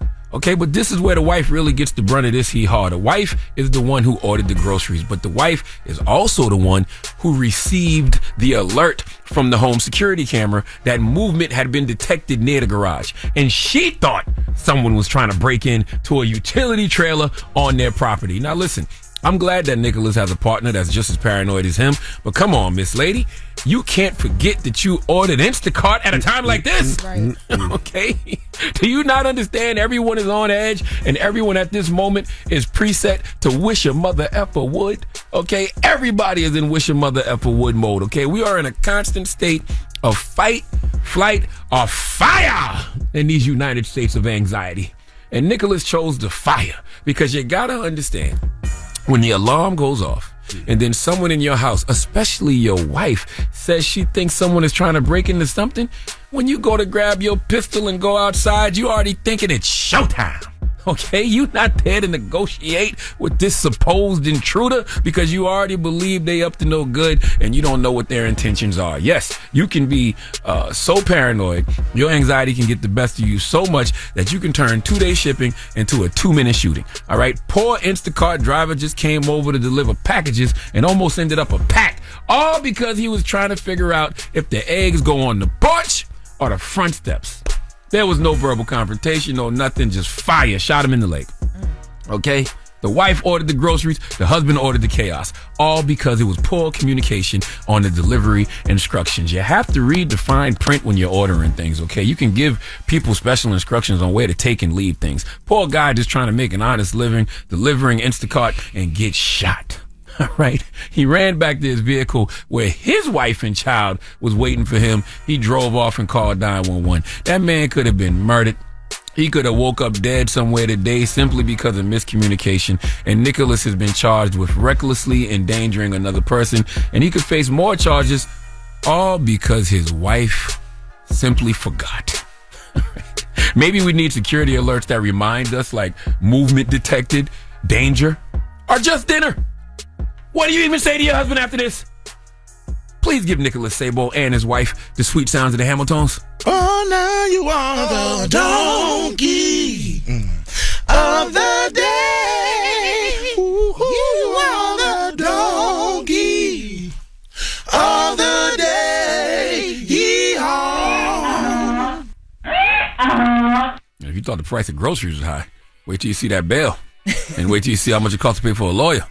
All because your wife simply didn't tell you that she ordered groceries. It's messed up, but I understand. I'm glad the guy is okay, though. It's the guy that got shot. It's messed up, but it's understandable. But that's the first process at my house is when I hear something, I hit everybody. Did y'all order food? They should tell you first. Did y'all order Uber Eats? All day. And then when they say no, then I can know. I can get an action. They'll be like, who is your Uber Eats here? Okay, that's your guy. Like, yeah, because I'm nervous. If nobody had got hurt, though, that one-liner that you said, it would have been good. You said the wife ordered the groceries, the husband ordered the chaos. If nobody got hurt, that would have been that was cute. No, the chaos is somebody that got hurt. I know, but I'm saying if nobody got hurt, it just would have been cute. It's like... No, I think it was cute regardless. He didn't die. Okay. It was a little leg shot. Something about my man... Never mind. Oh, that turns you on? I was like, ooh, I wrote that down. Ooh, get your gun. Ooh, he got a gun, girl. No. Oh my God. Ooh, he just shot the Instacart driver. He's no. Because like you said, they're becoming the non-descriptive cars, all dark tints. That's right. Nah. That's right. All right. Well, thank you for that donkey today. I wonder what the husband was thinking, though, when he went outside and he just saw this person with a handful of groceries. You still got to shoot, right? Yeah, but that's another thing. He had groceries. Like, But you never know because people be pulling up with deliveries and then push their way into your house. I never heard them stories. And that probably looks strange if your wife is like, yo, I think somebody trying to break in the utility trailer and you go outside and he's standing there with avocados and spring water and you're like, oh my God, what the hell? Avocados and spring water. I'm just saying. Mountain Valley? Maybe. I'm glad he's okay, though. Mm-hmm. Now, if he had an eggplant, you wouldn't have shot, right? Ooh. You just nasty. All right. If he'd had an eggplant, you'd have asked him for a bite, wouldn't you? Thank you for the donkey today. Staring at silence, y'all be. If you saw him with an eggplant, you want to like, man, can I have it? I'll eat it raw. What? You wouldn't even chop it up or nothing. When we come back, Roques Baraka will be joining us. The mayor of Newark. Definitely the best. Envy is the best eater. Watch your mouth. Roques Baraka when we come back. He's running for governor of New Jersey. Hey, calling somebody an eggplant eater is nasty. Okay. It's my best eggplant eater right there. So take a breath. The Breakfast Club. Morning, everybody. It's DJ NV, Jess Hilarious, Charlamagne the Guy. We are the Breakfast Club. Lauren LaRosa filling in for Jess. We got a special guest in the building. Governor Baraka. Hey. Let's the call mayor it. Let's of claim Newark. it. He's running for governor, ladies and gentlemen. Roques Baraka. Welcome, brother. Thank you. Glad to be here. So you going to put your hat in this race, and what makes you want to run for governor? I already did. I think it's time, man. I mean, we have a very short window. I don't think we get an opportunity to do this anymore. There's a crowded field. It's an opportunity for African-American kid from the city of Newark to make New Jersey live up to its democratic values, to build a broad-based coalition, to really respond to the issues we deal with in the city every day that I think are statewide issues of housing, unemployment, safety, the affordability of the state being too expensive for most folks in New Jersey. We deal with those things. Every problem New Jersey got, we got it twice in Newark. But whatever we grappling with, the state is doing it. And if we're mitigating those problems in Newark, we can certainly do it in the state. And if the state is better, Newark is better. So, what are some things you'll be able to do as governor that you aren't right now capable of doing as mayor? Help build more affordable housing across the state of New Jersey, which makes it easier for folks like folks in Newark who are trying to get in housing. So we started 20% affordability in all development in the city. The state followed suit and did the same thing. So now it's not 100 people on the waiting list; it's 5,000 people on the waiting list because New Jersey is in it, and now we can't discriminate against where you come from across the state, which means we need more affordable housing in the state. We need workforce housing. We can do that, right? We can help to reduce the violence, not just in Newark, but also Camden and Trenton, right, and Jersey City and places like that, to begin to create an environment in the city or in the state that is conducive to business, conducive to growth, helping families grow and be safe. We can do that. We can bring more business to the state of New Jersey. We've brought them to Newark, so we can bring them to the state. I think we're uniquely qualified. Most of these other folks that are running have never done, have no receipts of doing anything. That's right. Except for being in the Democratic Party. To them, I mean, that gives them the privilege. The party picks them and puts them in front of people and say, this is who you're supposed to vote for. I'm tired of that, We got to mix it up. Yeah, I love Newark, man. And, you've done some amazing things in Newark, man, Baraka. One thing I want to talk about is Newark. They experienced a 60% decrease in violent crime. Right. And a lot of times, right. They say that in cities, but you don't see it. Right. In Newark, compared to where Newark was, a decade ago, you can see that Newark is a lot safer than it was. Not saying it's perfect, but it's a lot safer than it was. How did you do that? Well, we created a ecosystem, Office of Violence Prevention, Trauma Recovery, Brick City Peace Collective. In essence, we brought in community-based organizations to partner with the police. The police started doing really intelligence-based policing, but we brought Rutgers on to kind of identify what crime was happening at, what violence was happening at. For example, they told us all the bodegas in the city where violence happened in 100 feet of, and gave us some data point that said if we turn the lights on in this area, it will reduce violent crime by 34% if we put lights on in this area. So we did those things, right? We put community people in those communities to deal with high-risk intervention, to deal with folks that were trying to retaliate, kids that are getting out of jail, meeting them immediately, like, yo, we need you to get involved in this and do this, giving them opportunity. And we have I want to thank like New Direction, One Hood, organizations like that work with us in the city that do very, very dangerous work in these communities, trying to reduce the temperature, like they say, reduce the temperature. I was going to ask congestion pricing. What's your take on congestion pricing? Does it help? Does it hurt? How does it affect, especially New Jersey? Bunch of rich bureaucrats fighting with each other about things that working people have no knowledge of. The reality is, I think the objective is right, that obviously the environment and congestion is a problem. I think going at it this way is an issue. And that's usually what the problem is in the state house and governments, because most of the people making these decisions make decisions based on a small frame of reference, on a small circle. And they're not bringing people in, regular working folks in, to weigh in on what they're trying to do. You're not bringing the fire guy in who lives in the outer boroughs, who got to work in Manhattan every single day, that's going to have to pay that. You're not, working class people in New Jersey who have to drive here to go to work, who don't make a whole lot of money. You're hitting them over the head again and again and again. You're driving people away from the party, driving them away from government. They're becoming more cynical because they think that these guys are making decisions that are hurting them. They don't care about all of the big issues you're talking about, because you're hurting my pockets. I don't got no money as it is. How you going to take more of my money? This doesn't make sense. So we have to figure it out. Now they say, we need to reverse congestion. I heard about that. I was going to ask you about that. Yeah, I think it's ridiculous, right? I think these are just political people throwing volleys at each other in the newspaper, trying to get video and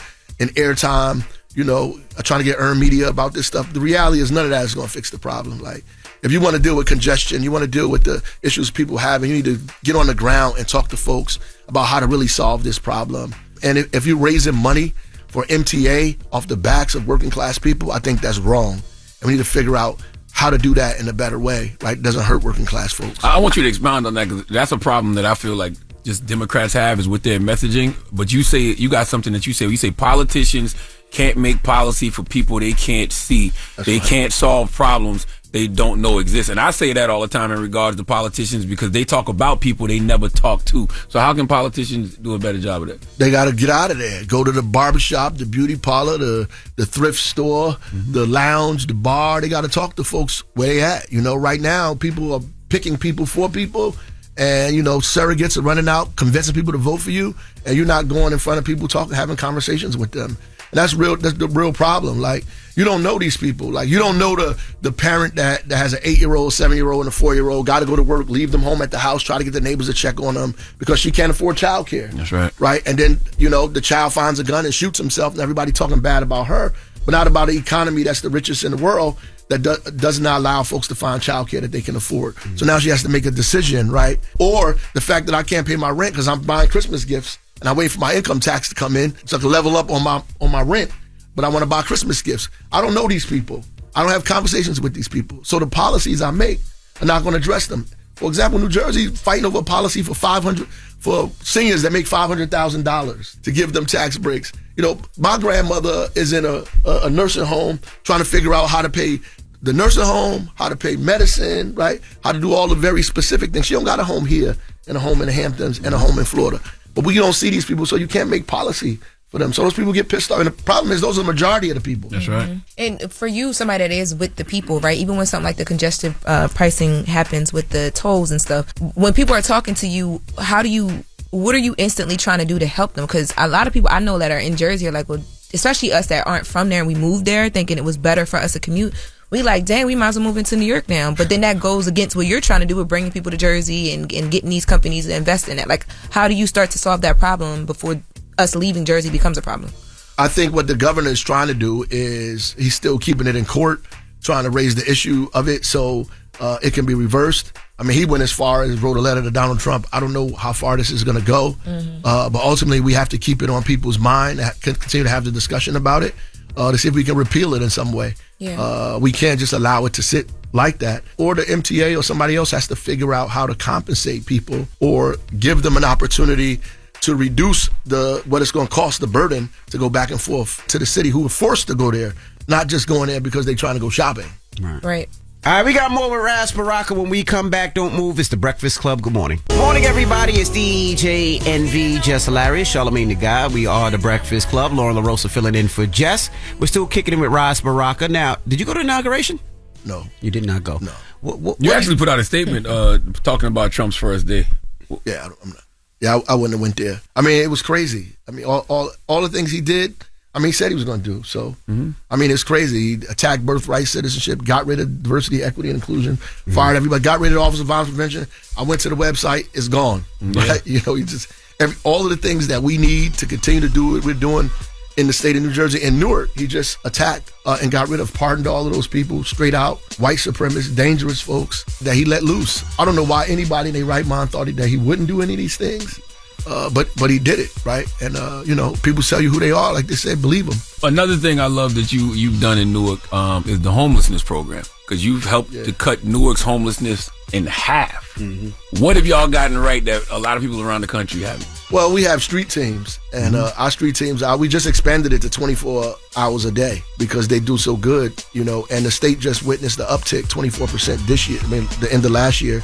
And we got a little uptick too, but because we have reduced it 57%, we still down. You know, our street teams go out there through Path Home. We talk to folks, we get them off the street, and we're being more creative about, like, we created housing out of containers, right? We took the containers, shipping containers, and we built housing out of shipping containers, which was successful to us. We just went to the Housing Authority, took 200 of their units that they weren't using that was abandoned, and we're investing in fixing those up so we could use them as transitional homes for folks that are off the street. So we have places to put people when we pull them off the corners. And we just very, very, very deliberate and intentional through our street team about that work. Talk about the Path Home initiative. See, you be speeding through stuff, man, Baraka, because you do actually, you're one of the elected officials I can actually say, yo, that guy out there, he does the work. Absolutely. And you can see it reflected in the city. What is the Path Home initiative? Path Home is like, we say housing first, so we talk to people on the street until they comfortable coming with us to go places. So they know, our street team know most of the homeless people in Newark by name, where they live at, so forth and so on, what street they on, what corner they in, what tent they under. So they continue to talk to them, right? And then we have a cell phone thing. You text Path Home 85511 to Path Home to that, and the guys will go out there and engage these folks, right? And make sure, and it's just not regular people. You know, you have drug counselors there, you have psychiatrists there, you have social workers there, you have regular street team folks there. So it's a whole team of people that go out and bring mobile units to the folks where they are and begin to try to convince them and pull them into housing, right? And sometimes they don't come right away. But we keep going. There was the lady told a story that it took the folks 3 or 4 times to talk to her before she said, I'm going, you know, but she finally went. And she gave a testimony how it changed her life around because they kept being persistent about, hey, we coming, here we go again, you know. Some food, we just not giving you food. We trying to give you help, support, get you off the street. A lot of people come and give out food and it makes them feel good for that moment, but the person need more than food, right? That's right. They need a house, they need treatment, they need counseling. So we try to bring all of that to the folks and bring them into housing when we can. All we have to do is keep building housing so people could come in to have a place to go. Because if there's no place for us to put them, then the street teams, they become useless. Now, when you become governor, because, you know, we're going to put that in the air, what's the first thing you want to do for the people of New Jersey? What's your first attack? I think we need to get the budget in order first. I think it's out of control, and we need to, one, cut spending, cut costs, make the wealthy pay their fair share. That's number one. We need to invest in the economy by building housing next to transit all over the state. We need to put thousands of people to work, turn it into a public works project, the same way we did the lead service lines. Put thousands of people to work in the economy, get the building trades to give us a price for affordable housing, and tell them they can make up on the volume, what they're going to miss out on, what we reduce in the price. Build 10,000, 15,000 units up front, right? We need to take our procurement dollars and invest in Black and brown communities immediately, to South Asian communities, women businesses. The state of New Jersey spends less than 1% of its dollars in those communities now. We got to turn that around, because to me, that is why the economy doesn't grow.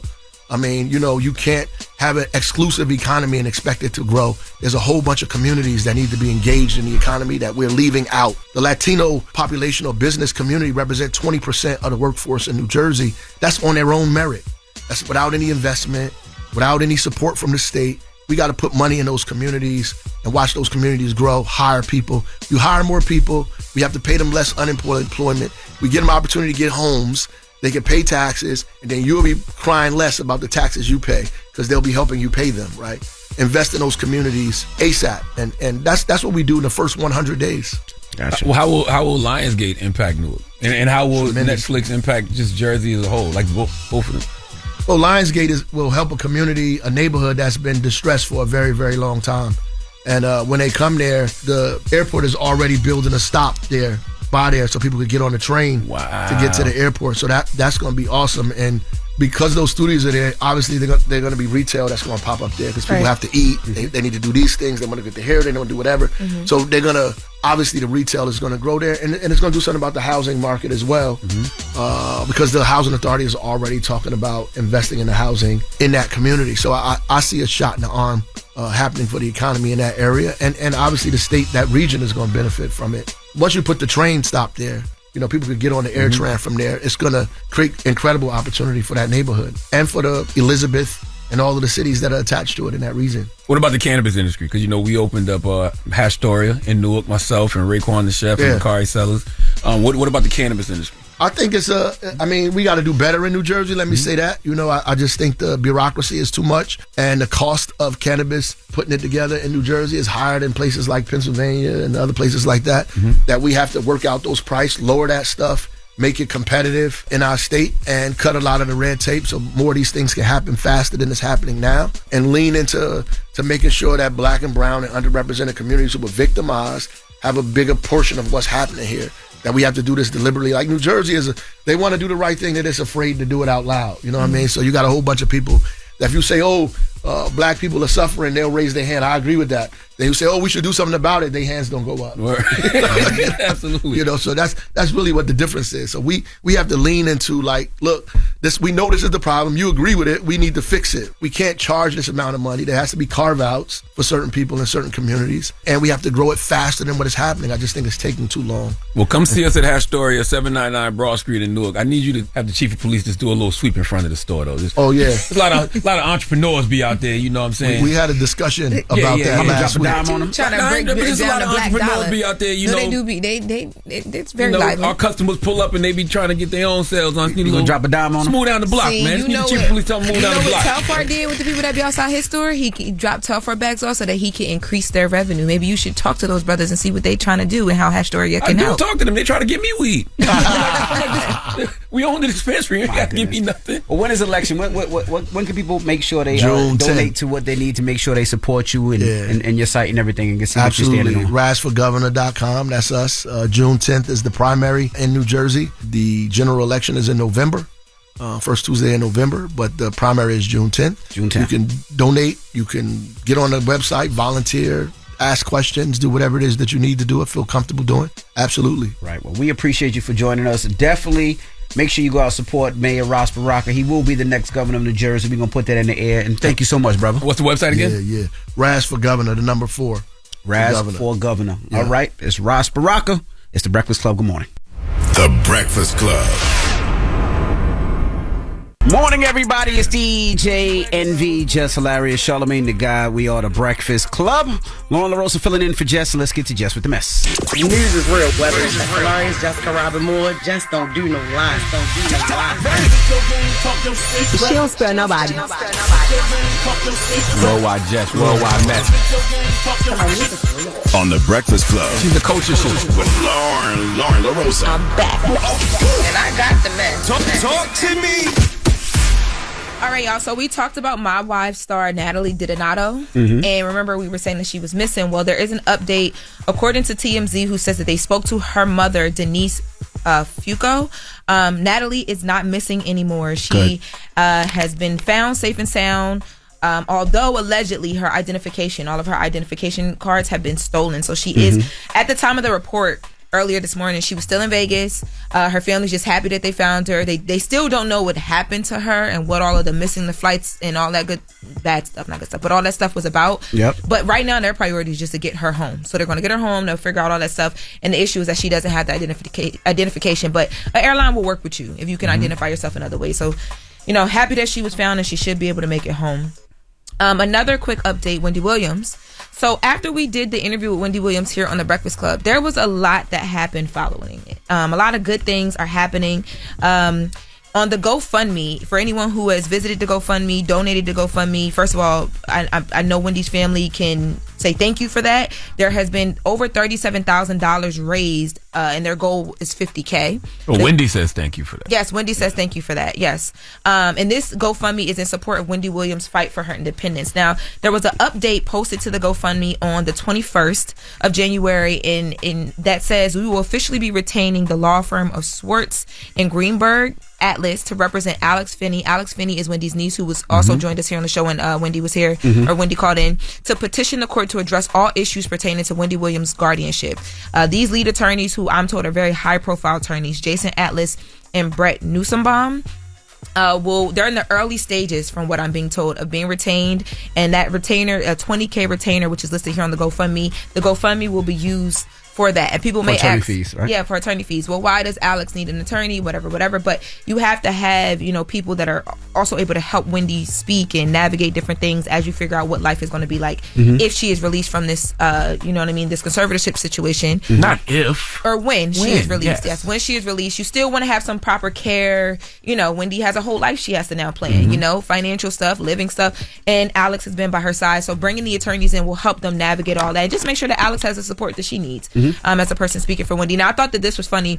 Also, too, in the update, Wendy gave her own update from Wendy to her fans. She said, "Today is January 21st. I have a pink Versace robe and Victoria's Secret black bra on, and I am watching Botched, but my body is hitting and holding with my red lipstick because it's winter. Still here in this luxury prison. Keep all of you updated." I just think that's Wendy. Wendy in the Versace robe, the Victoria's Secret, the red lip, very much Wendy. So, yeah, Wendy is saying thank you guys for all of the support, and there will be more updates there soon, and we'll make sure that we keep you guys locked right here on the Breakfast Club, so make sure you guys are tuning on in. Okay. Absolutely. What about the legislation? Legislation, yes. Thank you for that reminder. So another movement that has happened, the day when we were in here, we talked a lot about needing to get lawmakers involved, right? Because Wendy Williams and a lot of things that she's facing, we learned that day that she's not the only one going through it. So there's actually a lawmaker that came out and basically said, there's a senator. So Senator Anthony Palumbo, a New York State senator, told TMZ following our interview that he is reintroducing a piece of legislation that will help to change guardianship laws regarding family visitation in the state. Now, according to him, there's something called Carolyn's Law, and it will allow families to visit loved ones by filing a motion with the court. Now, the guardian, once this is filed, would have 10 days to show the court if the person that is trying to visit displays any inappropriate conduct, and if not, they can visit. So it basically wouldn't be just up to the guardian to say, oh, well, we need to keep you safe from A, B, C, and D, and these people are not safe, you can't see them. It would actually be like the family can say, hey, we're safe, we should be able to go and visit, and the court would be in the middle of it. So there's checks and balances that would be in the conversation. Yeah, the law is actually designed to ensure family members have a legal path to visit a loved one under guardianship. Yes, yep, exactly. So that's great news to hear. And he says that he's actually been following Wendy's case for some years now, and that her being locked up in the apartment is tragic. And he goes on to say that even if this is not what he's saying is happening, but he said even if Wendy's memory was failing because the guardianship is trying to allege that she has dementia, she should still be allowed to be with her family instead of forcibly separating her from them. So he wanted to make that clear. So that all good stuff. And that's good because that's a law that's going to apply to everybody. Yes, yep. And like I said, there were so many people that were calling. I got DMs on Instagram. Just people that were like, yo, we've been through this. Going through the same thing themselves. And they don't have Wendy's, you know what I mean? Like, Wendy has a lot of friends in places, but they don't have that. So this can help people. It's going to be a trickle-down effect. That's right. Thank you, Breakfast Club. Thank you. You're welcome. Thank you, Wendy. Wendy, first and foremost, because she spoke out. No, it could have been really bad for her. She could have been retaliated. On the Breakfast Club. Thank you, Breakfast Club. Say you're welcome. You're welcome. Say you're welcome, Lauren. Wait, but we are Breakfast Club. That's right. Just go. Oh, you're welcome. Okay, all right. In other news, the Oscar nominations are happening literally right now or an announcement. It's happening right now as we are speaking. This is being announced on Good Morning America. Now, some of the nominations, just to point out real quick, and again, this is developing, so if there's anything else to talk about, I will be back tomorrow with that. Actress in a lead role nomination, Cynthia Erivo for Wicked. Ariana Grande was also nominated. This is her first nomination. I've got to look up exactly what she was nominated for, but first nomination in relation to Wicked as well, too, for an Oscar. Actor in a lead role, Coleman Domingo. And then we also have other awards. The iHeartMedia Awards have also been announced. The nominations and special award recipients for its annual iHeart Music Awards that will be taking place on March 17th at the Dolby Theater in Los Angeles. That's a podcast awards, you mean? It's the music awards already? iHeart Radio Music Awards. Oh, wow. Awards. I'm reading. Wow. It's here in front of me. Oh, wow, really? She talking to you crazy. That's crazy. Real quick, Song of the Year for the iHeart Awards, Tipsy by Shabuzi. Yep. Agora Hills, Doja Cat. Artist of the Year, Doja Kendrick Cat. Lamar? Jelly Roll, Kendrick Lamar, Artist of the Year. SZA, Taylor Swift. These award things are happening right now, y'all. Y'all think she going fast. It's moving fast. It's live. Hip Hop Artist of the Year, Drake. Kendrick Lamar is also in there. Chris Brown, R&B Artist of the Year. Okay, iHeart. Chris Brown. All right. Muni Long, SZA, Money R&B Long. Artist of the Year. SZA, I think SZA got. That's Money Long. Money Long. I'm sorry. All right. Well, that is Jess with the Mess with Laura LaRosa. Now let's get to the People's Choice Mix. Hit us up with your requests. It's the Breakfast Club. Good morning. You're checking out the Breakfast Club.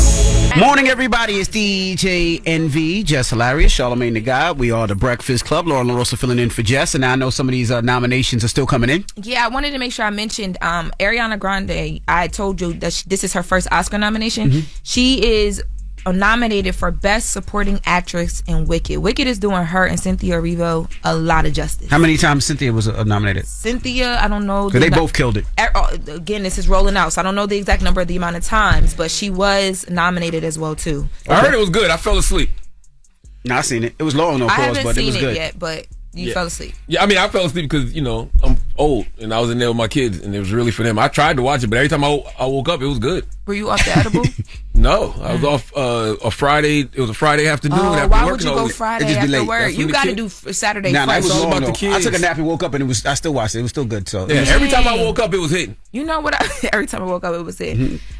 Fridays after work, y'all still got a parent. Y'all be tired. Parent all the time, work 24/7. I don't want to put the cart before the horse, but the cart before the horse. But first maybe you'll get a man, and then you'll. God don't like ugly. I know he be. I know he be mad at you. God don't like ugly. He be. No, that's why you ain't found a man yet, because you do not appreciate ugly men. Wow. Okay. First of all, I love a medium. Okay. Wow. See, now you talking. I love a middle there point. You go. They adore the heck out of you. Boy, the universe just opened up for you like ways you don't know. No. But the problem is, those normally be the ones that they be quiet. They be in the background. They be chilling. They be like 30 girls. Now I'm outside your mom's house because why you being weird to me? You want a baby or not? What? Why you want me to be cheated on and treated bad so bad? All right. You complicating this. Do you want the baby or not? I want happiness, love, and my family, and that's what I'm going to have. Thank you, Envy. Your time will come. I'm gonna let you speak at the wedding, not devil over there. That's the most cliche thing that you can say. Your time will come. Okay. We're praying for you. Dinner with Jay-Z or $500,000. All right. When we come back, positive notice, the Breakfast Club. Good morning. Morning, everybody. It's DJ NV, Jess Hilarious, Charlamagne the Guy. We are the Breakfast Club. Now it's time to get up out of here. Charlamagne, you got a positive note? I do. I want to thank everybody, first of all, who came out to Green Light Bookstore in Brooklyn last night for Anita Kopac's, her second book, The Wind on Her Tongue, came out yesterday. It's book 2 of the Daughter of Three Waters trilogy. It's available everywhere you buy books now, man. We had a great conversation at Green Light Books last night in Brooklyn, talking The Wind on Her Tongue with Anita Kopac. So make sure you go and get that. And I want to tell everybody out there, this is a great quote. Comes from my man Ryan Holiday, man. You know I love all of Ryan Holiday's books, and this comes from Ego is the Enemy. Ryan Holiday says, your potential, the absolute best you're capable of, that's the metric to measure yourself against. Your standards are, your standards. Winning is not enough. People can get lucky and win. People can even be a-holes and win. Anyone can win, but not everyone is the best possible version of themselves. Go out there and be the best possible version of yourself today, y'all. Have a great day. Breakfast Club, bitches! Y'all finished or y'all done?